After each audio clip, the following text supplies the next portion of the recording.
Corona virus से लगातार गंभीर होती जा रही स्थिति को देखते हुए जम्मू कश्मीर सरकार ने हॉटस्पॉट बने जम्मू समेत 4 जिलों में लॉकडाउन और 72 घंटे बढ़ा दिया है। अब जम्मू, श्रीनगर, बारामूला और बडगाम में वीरवार यानी 6 मई सुबह 7 बजे तक लॉकडाउन जारी रहेगा।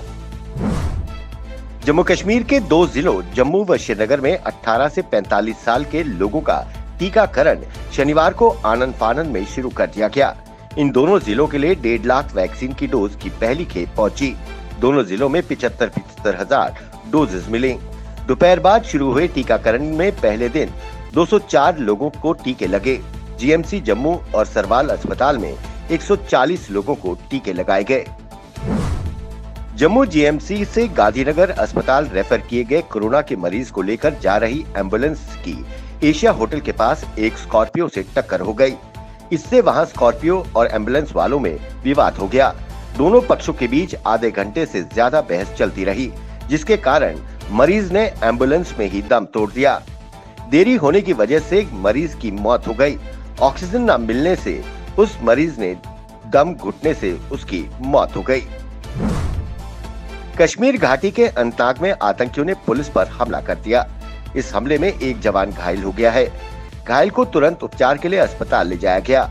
वहीं आतंकी की तलाश में घेराबंदी कर तलाशी अभियान चलाया जा रहा है। जिले के लाजिबल इलाके में लॉकडाउन लगा हुआ है। वहीं पुलिस ड्यूटी पर लगी है। आतंकियों ने पिस्टल चलाकर हमला कर पुलिस जवान को घायल कर दिया। कोरोना के बढ़ते मामलों को देखते हुए यूटी जम्मू कश्मीर सरकार द्वारा सभी 20 जिलों में कोरोना कर्फ्यू लगा दिया गया है। इसी क्रम में जिला राजौरी में भी सख्त लॉकडाउन लगा हुआ है, जो सोमवार सुबह 7 बजे तक जारी रहेगा। इसी को लेकर एसएसपी राजौरी शीमा नबी कस्बा ने प्रेस वार्ता का आयोजन किया। अपने संबोधन में उन्होंने लोगों से अपील करते हुए कहा कि अनावश्यक घरों से बाहर ना निकलें। पुलिस आपकी सहायता के लिए हर वक्त तैयार है। उन्होंने कहा, राजौरी में भी मामले बढ़ रहे हैं। बाहर निकलने पर मास्क पहने और अपने हाथों को सैनिटाइज करें। ये भी देखा गया है कि मेडिकल शॉप्स के बाहर भीड़ होती है। कृपया सोशल डिस्टेंसिंग का पूरा ख्याल रखें। यूटी जम्मू कश्मीर में कोरोना वायरस की स्थिति लगातार गंभीर होती जा रही है। कोरोना कर्फ्यू के बावजूद कोरोना के मामलों में बढ़ोतरी जारी है। पिछले 24 घंटे में प्रदेश में 3,847 नए मामले सामने आए। इस दौरान 47 मरीजों की मौत हो गई, जिसमें 30 कोरोना मरीज जम्मू संभाग के तो वहीं 17 मरीज कश्मीर संभाग के हैं। बीते 24 घंटे में जम्मू संभाग में कोरोना के 1,231 नए मामले सामने आए, तो वहीं कश्मीर संभाग में कोरोना के 2,601 नए मामले रिकॉर्ड किए गए। इसके बाद पूरे यूटी प्रदेश में कोरोना से मरने वालों की संख्या 2,330 हो गई है। अखनूर के परगवाल इलाके में कंबाइन मशीन से गेहूं की कटाई किसान को महंगी पड़ गई। कटाई के दौरान कंबाइन मशीन से निकली चिंगारी ने 25 कनाल गेहूं की फसल जलाकर राख कर दी। इस सीमावर्ती इलाके में अक्सर पाकिस्तान की ओर से फायरिंग होती रहती है। इसी वजह से यहाँ के किसानों अपनी गेहूं की फसल काटने के लिए कंबाइन मशीनों का इस्तेमाल करते हैं। वहीं कई बार बिजली की ढीली तारें भी आग लगने का सबब बन जाती हैं। आग लगने से किसान की साल भर की मेहनत पर पानी फिर गया। गवर्नमेंट मेडिकल कॉलेज जम्मू में ओपीडी सेवाओं को 3 मई से पूरी तरह बंद कर दिया गया है।